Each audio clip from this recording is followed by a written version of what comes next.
This episode is brought to you by theweddingplanner.co.nz.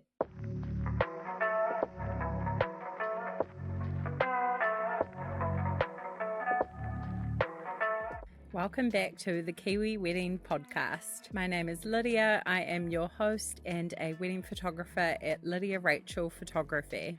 I hope you guys are enjoying your January. Very cliche to say, but I feel like it's crazy that it's nearly February already. This year is flying, and you might have your wedding coming up very soon, which is so exciting. I have been in a bit of beach and work mode, shooting weddings, working on the podcast, and I'm currently away in the Coromandel recording this from my batch, so hopefully you don't hear my nephew running around in the background. And I feel like January is usually a mishmash of that. It's busy season, but then getting family time and beach time as much as possible as well.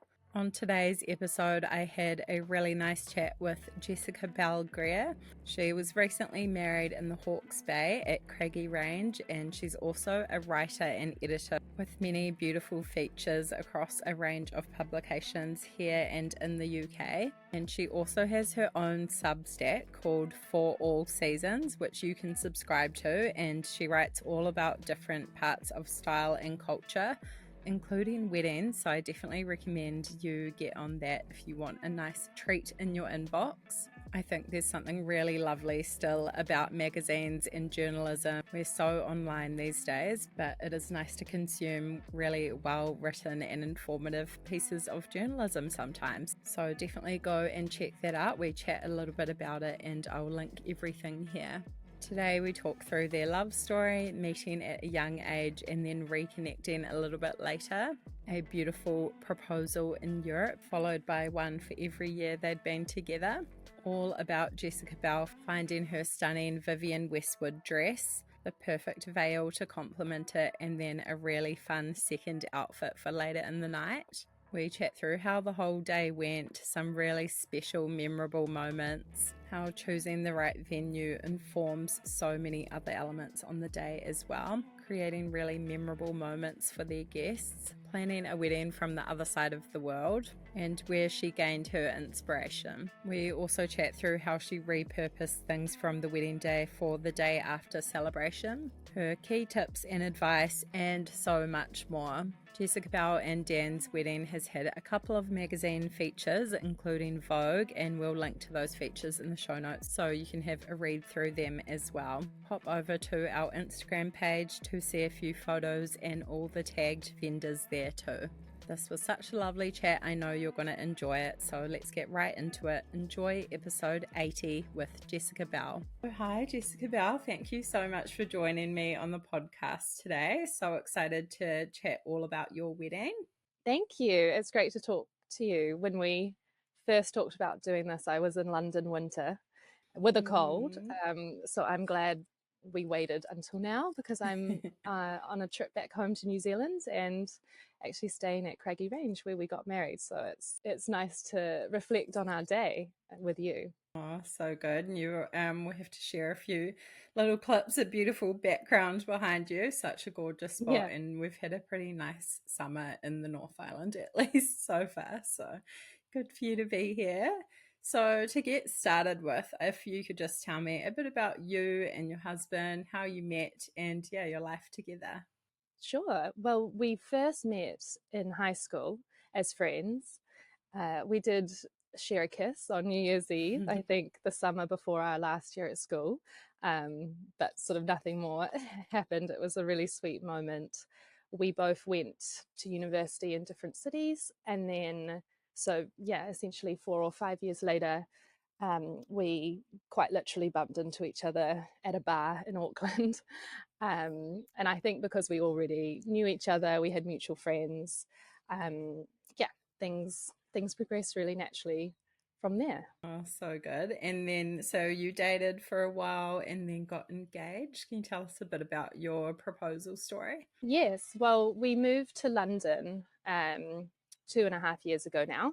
And when we first moved, we were doing a lot of traveling, especially through Europe. And I did almost every time we went away and, there was a particularly picturesque photo or something, I'd have friends and family just checking in to see, if anything had happened. And it did happen when we were staying in France, sort of on the coast, on the border of France and Italy. A really beautiful spot there. It's really lovely, private moment. And we'd actually been together at that point, coming up 10 years.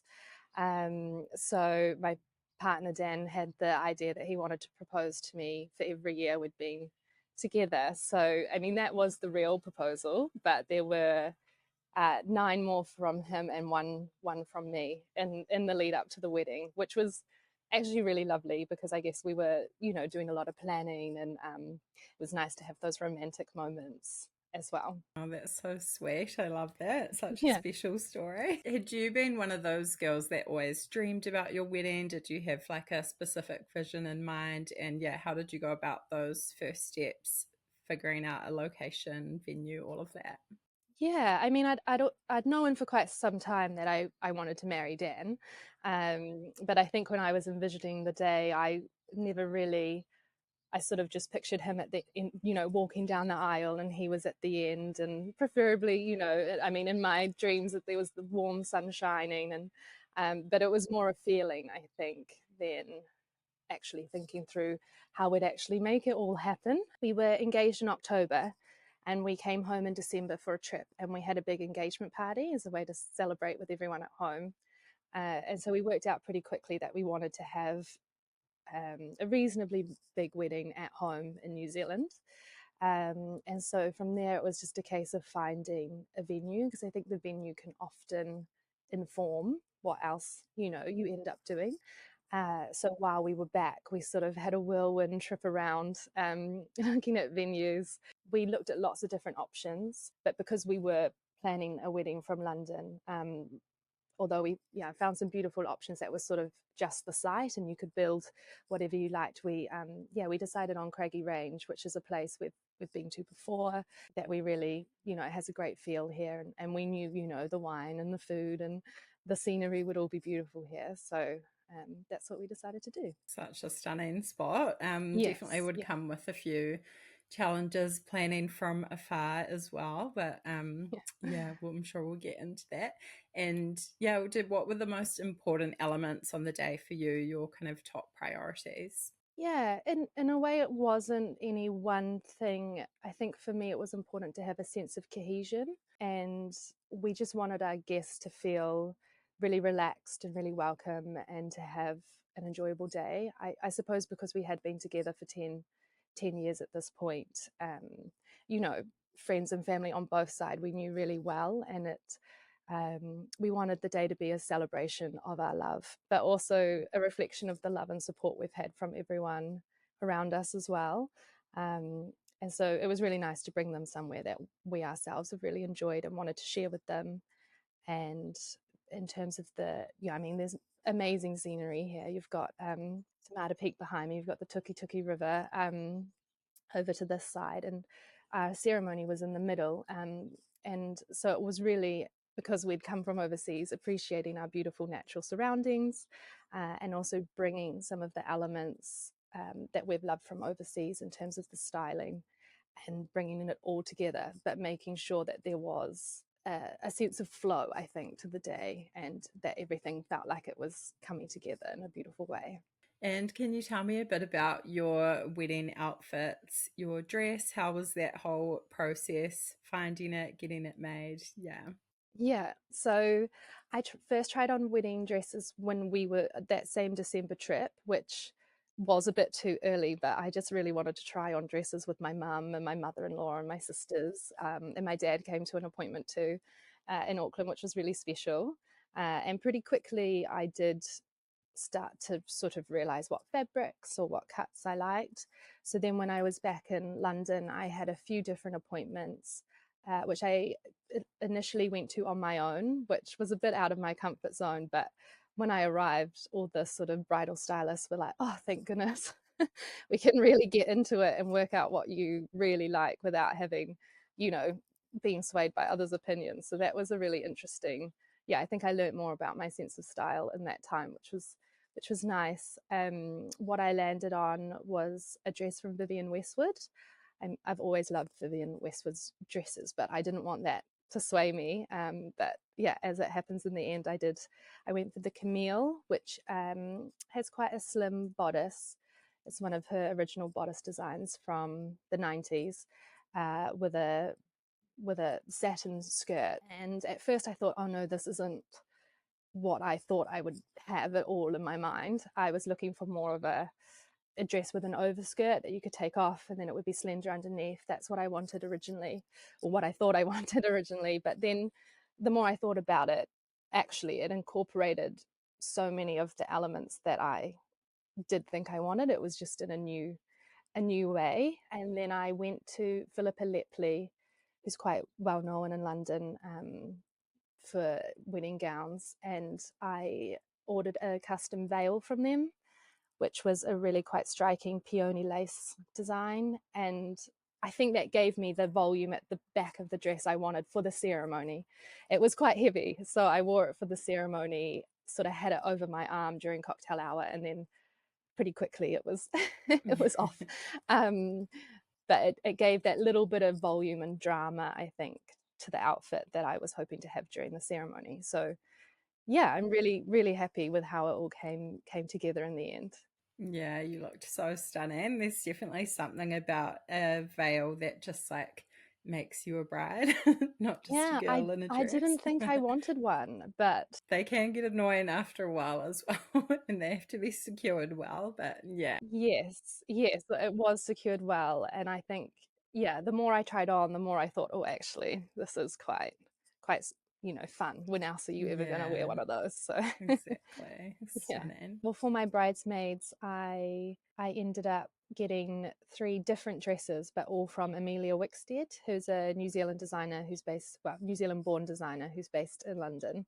Um, I wanted, yeah, because they were my three sisters, I knew them all very well, and I wanted them to have something where, again, there was that sort of visual cohesion where they all looked dressed for the part, but that they had something unique and different each. So, and again, her style is a bit like my wedding dress, where it's quite romantic and quite feminine, but also quite modern.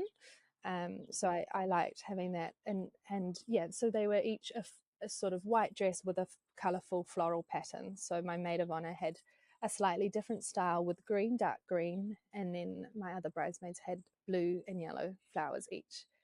And so I did call them my bouquet. As part of my bouquet, so that was really nice. And then for Dan, he at the time he was working at a head office, which was upstairs from a tailor on Savile Row, which is a quite famous street in London for men's tailoring. So we sort of went up and down the street in his lunchtime, and we actually ended up finding a jacket for him from Ralph Lauren, which has a flagship store on the corner, and it was actually ready to wear, but it had all the elements we wanted. It was a cream jacket with curved soft lapels as opposed to peaked angular lapels. The only thing was the buttons weren't that great, so we just covered them with fabric and had it altered that way. So I think, yeah, ready to wear can work really well sometimes. It takes the guesswork out as well. You know what you're getting, especially for a groom. And for his brothers, in the end, Dan's mum saved the day. She worked with Sharon at Working Style in Auckland to have jackets made that looked the same, but they were in a dark green colour, which was not too light but not too emerald, which was what we wanted, a dark green. And then the boys all wore black pants, black shoes, black bow ties to bring it all together. Yeah, beautiful. How was that process choosing them? Yeah, so I mean, again, we thought through a lot of different options. In the end, we decided to do family. So Dan has three brothers, so they were the three groomsmen, and he has one sister, so she was my bridesmaid along with my two sisters. So it actually worked out quite well, having three on each side. And we're both really family orientated, and I suppose because we're home on a trip, it was like a really nice opportunity to have us all together again. And it was quite good because the photos of the bridal party are also family photos, which worked out quite well. And we stayed on site at Craggy Range. They have cottages like where I'm staying now, dotted between the vines. So everyone was on site for rehearsal dinner the night before. And I was a bit cheeky. I sent my makeup artist straight to the bridesmaids in the morning so I could have a bit more of a sleep in, um, because they were already here. So yeah, it worked out really nicely. And one of my favorite moments from the day was when everyone had gone into the marquee and we were waiting to sort of make our entrance. And we were just sitting by the pond outside, all sort of catching up on what had happened so far that day. And it was just, yeah, a really nice moment to be all together. How about your guest list? How many guests did you have, and did you find that quite difficult narrowing the guest list down? Yeah, well, I suppose because we'd done the engagement party the year before, that helped immensely, having sort of a master list. And then we just needed to add friends and family from overseas that, they weren't there for an engagement party, but they might consider coming back for our wedding. So I think we ended up having 100 or thereabouts on the day, which I was happy with. I was a bit anxious at the idea of walking down the aisle with too many sort of heads turning my way. So, I mean, there were tricky moments. When we were, I think everyone has their moments with guest lists and seating plans and all that. But yeah, it all worked out on the day. Yeah, totally. That's quite a nice number, I think, not too overwhelming, too many more than that. So, Actually, something I haven't mentioned is that Dad and I actually officially got married in London, just the two of us. We went to the old Marylebone Town Hall, and we only had a photographer and a violinist who we hired the night before, and she learned a song for us to walk into, and they were our witnesses.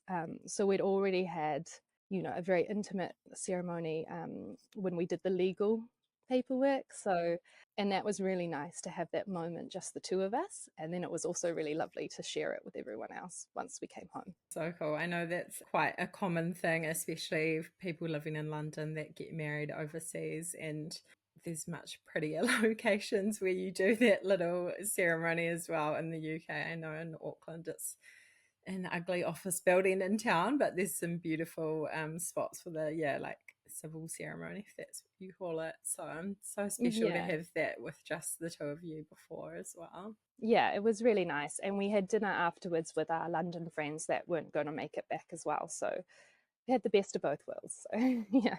Absolutely.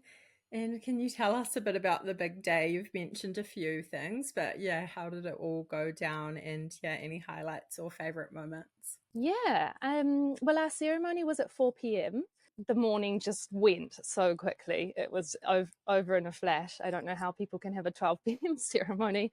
But it was great. We hired some vintage wedding cards, and so we had friends drive them and pick up our guests, because we wanted them to feel special from the start, as they left their accommodation.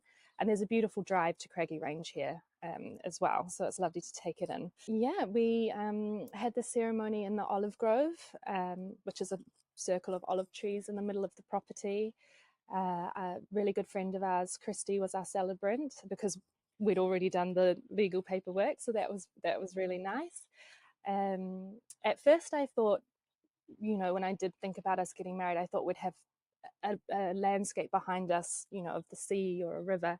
But I actually really liked being in the olive grove because it was a circle and we were all enclosed in there. And as a writer myself, I was looking into the symbolism of olive trees, and they are about peace and patience and prosperity. And I thought it was really lovely. And then after the ceremony, our guests wandered through the vines, which is something we love to do when we're here. So our team sort of directed them through the vines, and we all met at the lily pond at the front of the property. We had a champagne tower pre-poured. We did one at our engagement party, but we know it can get quite sticky. So we had one, and we didn't really need to have another moment having just done the ceremony. So we had it pre-poured, we handed out champagne, canapes, and then we went into a marquee for the dinner.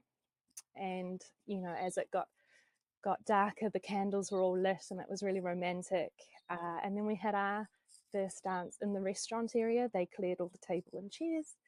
And that's where we danced the night away. So yeah, and one of the things we did is we hired Sweet Mix kids to do the music throughout the day, and I think that really enhanced everyone's experience of the day as well. They did the walking down the aisle song, and they hired a violinist to play to accompany our track, which was really beautiful. And then they had live music again at the cocktail hour. They had a playlist all through dinner. They helped with the microphones as well. One of the things we did with our videographer, Dirk, is we asked him to give us the clips of the speeches as well as the ceremony, which was in hindsight a really great idea, because although I remember the feeling of the speeches and sort of key moments, I think because it is a day of such heightened emotions, you don't remember word for word what was said. So it's really nice to have those speeches recorded, and I can see us, playing it to family members in years to come.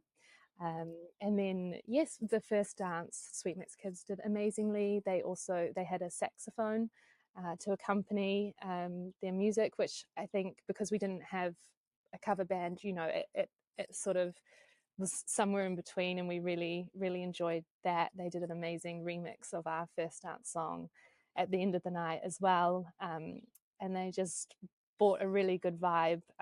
We didn't even have too much communication or back and forth with them before the wedding. I think they just showed up and they knew exactly what to do. And I think, yeah, music is a really important element. So it was really nice to have that. And I think they had a good time. They may have ended up at an after party. So they were a lot of fun. Yeah. Yeah, I love that. Yeah, I agree. I think music really sets the tone for the whole day and yeah, can make such a difference. Yeah, it's something you don't really want to think about on the Yeah. day, but it naturally all happens, which is lovely.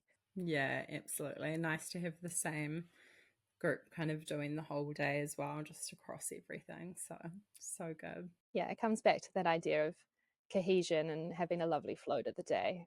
I mean, all of it was wonderful. It felt like a dream for sure. I think, especially having come from London winter and here we were in New Zealand, New Zealand summer, all of a sudden it felt very surreal, but in the best possible way. Yeah. Oh, so beautiful. Sounds like a perfect day. Are you a bride or groom in New Zealand feeling overwhelmed by the thought of your big day? We get it. Planning your dream wedding is a journey filled with excitement and, well, a little bit of stress too. The last thing you want is to worry about the details on your wedding day. That's where the wedding planner comes in. They specialise in wedding day of coordination, ensuring everything runs smoothly from start to finish. They have an experienced team right across New Zealand that takes care of all the details so you can focus on enjoying every magical moment. And only for listeners of the Kiwi Wedding podcast, mention the podcast when you book and you'll get their professional template pack, which includes your floor plan layout, a script for your MC, a final venue visit checklist with key questions you don't want to forget to ask, and so much more. To secure your date, visit theweddingplanner.co.nz and get the expertise you need to bring your dream day to life. And so, how was the rest of the night? Did you stay in your dress for the whole night? I ended up changing my dress after our first dance. At first, I really didn't want to change into another dress. The dress that I ordered from Vivienne Westwood was from the last collection she designed before the designer herself passed away. And to me, it was, a little piece of fashion history. And the more I thought about it, I thought it will be at risk of damage if it is on the dance floor for too long. To me, I wanted to conserve it. It's in a museum quality conservation box at the moment. So for the first dance, it had a bustle, like a lot of dresses do, to tie up the train to keep it safe. And then once the dance floor was really going, I was able to sneak away to change into another dress.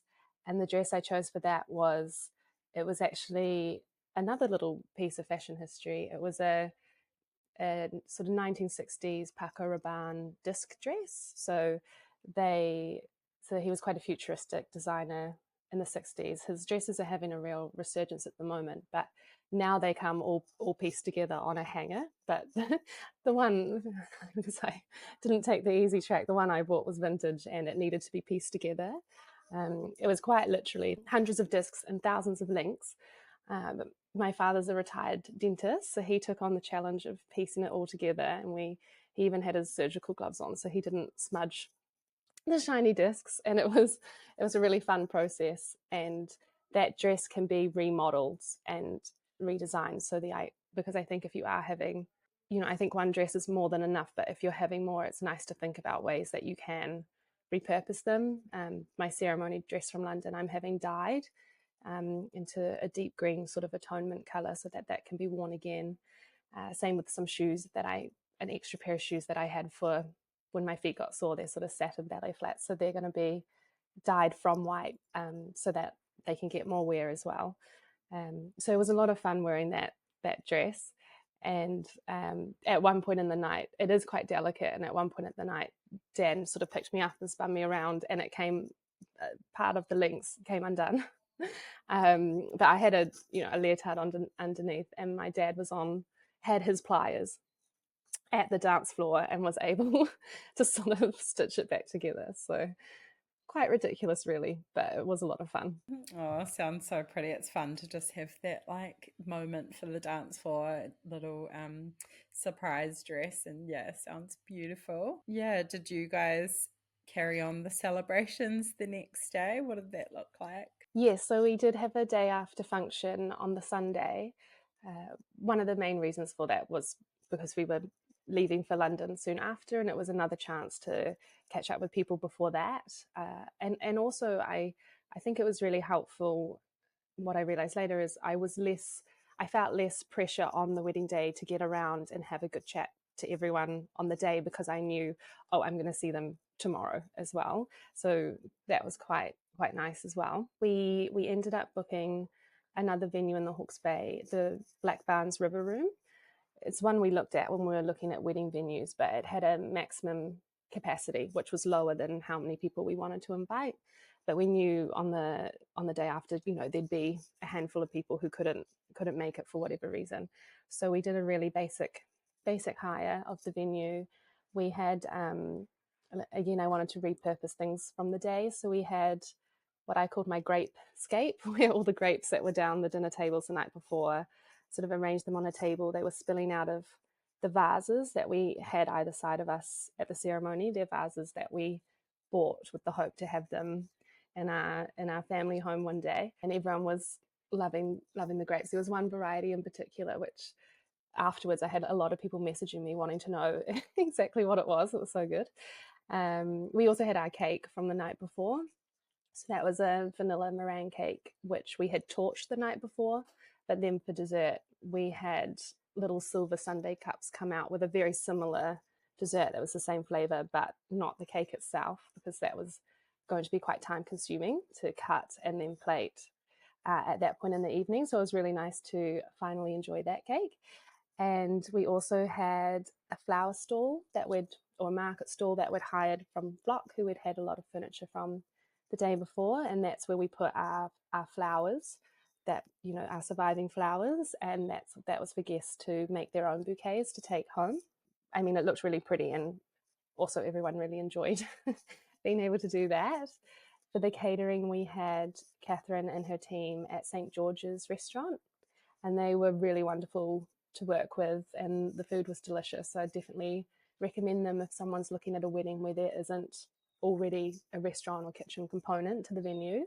They also have their own restaurant nearby, which we visited in the lead up to the wedding, and that's another really beautiful venue in the region as well. So good. So nice to hear about that. And yeah, really great idea to repurpose things from the day. And I don't know, there can be a lot of waste with weddings, or it's like, what happens to leftover food or flowers and things? So yeah, if you are having that day after, that is such a great idea. Yeah, it's nice to do, and I think it just makes a sense a lot of the times. And I'm quite sentimental, so it was nice to sort of have some of those elements carry over as well. Yeah, such a beautiful setting as well. Very lucky in the Hawke's Bay with all the venues and yeah, vendors down there as well. Yeah, it looks over, so it's on the other side of the Tuki River, and it's got beautiful views and lots of lovely trees for shade. And yeah, it was just a very relaxed day, which was exactly what we needed. Yeah. Yeah, so nice. And yeah, what did you find the hardest part about the whole wedding planning process? Is there anything you look back on and regret or would do a bit differently? I mean, I don't have any regrets because I think once your wedding day comes, everything just starts happening. It's like Mm, you're on a train that doesn't stop and you just have to go with the flow. And we did as much preparation as we could beforehand to make sure we had all the elements we liked come together. One of the things we did is at the flea markets through France, we purchased candelabras that went on the table.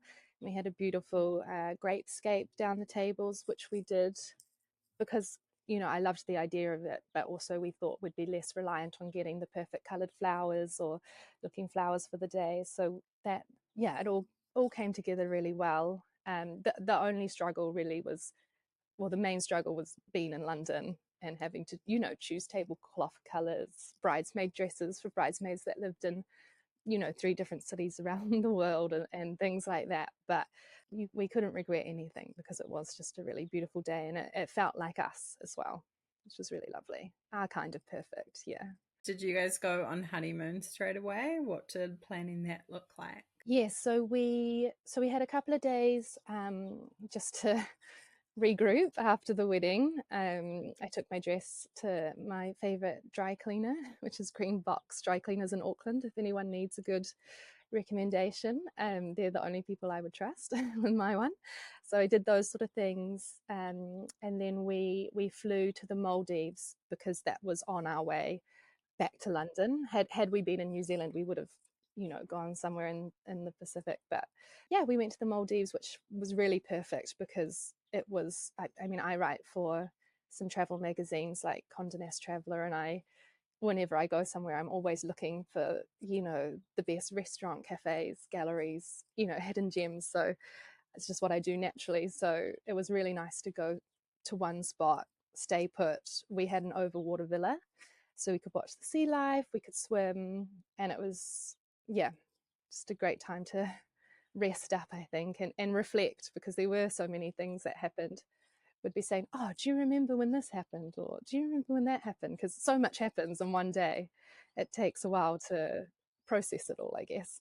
Yeah, totally. Oh, sounds like such a beautiful place to go. And yeah, it makes sense being on the way back home. And were there any sort of helpful websites, apps, different resources that you used during the planning process for inspiration, finding vendors, anything like that? Well, pretty early on, my Instagram realized what was happening. The algorithm Mm. caught on. So I had a lot of inspiration come through on there. I think that was really my main source of inspiration. I mean, I have, through my work formerly as a features editor, when I was at Fashion Quarterly, put together sort of the wedding editions.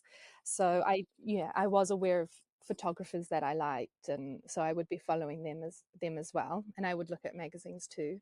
Something I should mention as well as our photographer was Danelle Bonan, who I think probably people have mentioned before. We were really lucky to have her.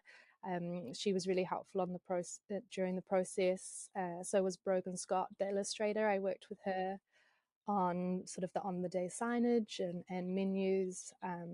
Yeah, it was a mix of, I guess, finding inspiration, but then also working with our suppliers locally to see what we could do over here as well. I think I did reach out to a couple of brides as well who, oh, maybe they had a similar dress to me or a similar location. I find that's really, really helpful to talk to other brides. I think if you do reach out to someone, they're usually quite understanding because they've been through the process themselves.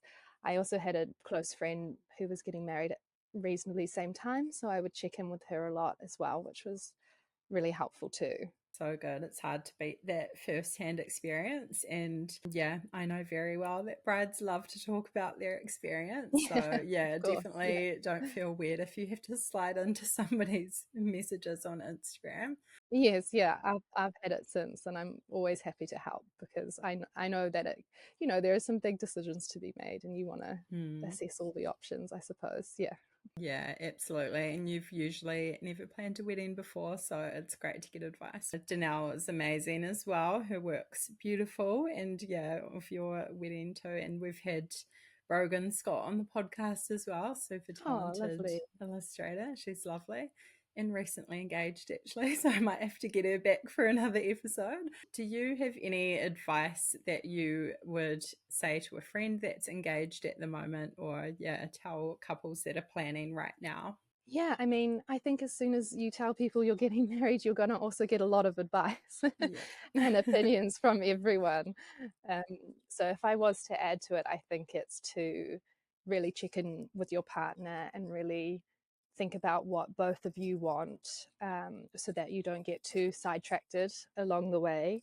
For us, I think, I mean, a lot of people do say, this day is about you and that's all that matters, which, I mean, it did feel like that for us, but we were also quite aware of our guests and wanting them to feel comfortable as well.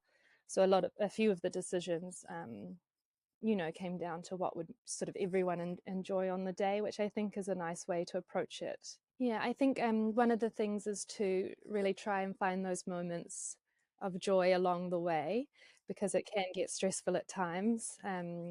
One of the things we did is we did dance lessons. And I don't think anything that we did in the dance lessons actually ended up in our dance. We didn't have a routine, but it was just really nice to spend those moments together. That was over in London with someone. Yeah, it was a really nice thing to do. I don't know when else we would do that. And when I came back to New Zealand, I also booked in my mum and dad because they both love dancing. And again, we didn't have a routine or a father-daughter dance, but it was nice to sort of share those moments with them and give them some confidence. Well, I don't know if they needed confidence, but it was a fun thing to do. Yeah. And so my dad and I could pull out, a couple of moves on the dance floor, which was really fun. So I think, yeah, finding moments like that when you can is really special. Yeah, I mean, it's a big event. It's a big event to organize, and a lot of us are not used to doing that, as well as our day jobs. So I think so long as you have good intentions and you keep in mind why you're getting married in the first place, I think you'll never go wrong. Absolutely. So good to, yeah, just remember, enjoy that journey leading up, those moments of joy and, yeah, special memories, even if you didn't do a dance routine, but just Yeah. doing that together. And what is married life like now? Do you feel like you got any of the post wedding blues? I don't think we did. I mean, it was quite a funny thing. I think again because we had been overseas and we came back and then we went back. Sometimes I'd almost forget that that happened, or it didn't feel real. It took a while to get my head around what we'd achieved, really. But yeah, whenever someone refers to Dan as my husband, or if I see his ring sort of glisten, I think, oh wow, yeah, that's right. It takes some time to realize, but now I'm in the process of finishing our photo book with milk books, and we've had our videos and our photos come through, and yeah, every step of the way it's just been really lovely to and talking to you has been really lovely to sort of, yeah, remember the day and have those little keepsakes, I suppose, like the magazine stories we did as well. It's been really special. Yeah, so we're almost a year. And yeah, I still some days need to remind myself. I'm a wife. Yeah, I mean, I Yeah. suppose we were together for 10 years first. Yeah. So, and we were living together in London. Not much So, changes practically, yeah, but in some yeah. ways, it's just a lot more fun. It's just a little bit more fun, when you get called Mr. and Mrs. or, yeah. Yeah, special to have those moments afterwards to look forward to, like the photos, and then yeah, making your book and everything, just sort of reliving, and I guess being back in that location now, just like reliving those memories. So Yes, special. yeah, we're here for our friend's wedding, um, which is at a private property, but we thought we would, yeah, spend a night here for an early anniversary, which is really special. Amazing. It's been so cool to hear all about your day. And you mentioned a couple of things, but yeah, I wanted to ask you a bit about your background, what you do, and yeah, a new project that you've kind of been working on recently. If you could tell us a bit about that. Yes, so I'm a been a features editor when I was in New Zealand for a few of our leading magazines, and now I'm in London. I'm a freelance editor and writer. I still do some work for my favourite New Zealand publications, which is really lovely, and then I also write over there for a few luxury publications like The Times. And so, but on top of that, I've started my own Substack called For All Seasons. So it's for both sides of my world, really, for New Zealanders, Londoners, New Zealanders in London, where I talk about each week a different topic as it relates to style and culture. So that's been really enjoyable to sort of have a community of readers grow over there, and to keep in contact with sort of both sides of where I work. And I will be doing a wedding seasons focused newsletter too. So if anyone's listening and are interested, it'd be lovely if they subscribed. They can also contact me if there's any topics in particular they'd like me to cover, whether it's as a wedding guest or as a newly engaged person. Yeah, I'm always open to covering all sorts of topics. Love that. It's kind of a new sort of journalism publications thing that people are getting into with Substack, and I follow a few different ones. It's quite, I don't know, like a bit personal feeling that like someone's writing to you in your inbox. I think people will love to check that out. Having the style and culture and the weddings features as well be super helpful. And I think, I don't know, that's maybe a piece of inspiration people haven't thought about, and you can get quite overwhelmed with Instagram and everything. Yes. But yeah, that will be really lovely. So definitely recommend people check that out, and we'll link it in the show notes and share online as well. Oh, thank you. Yeah, in general, it's a really interesting platform. There's a lot of great writers on there, and you can find any topic you're interested in. You can probably find someone who's writing about that. So it's a cool space. Yeah. Is there anything else that we missed or you wanted to add as we wrap up? It was really lovely to talk to you, and I am really enjoying the podcast.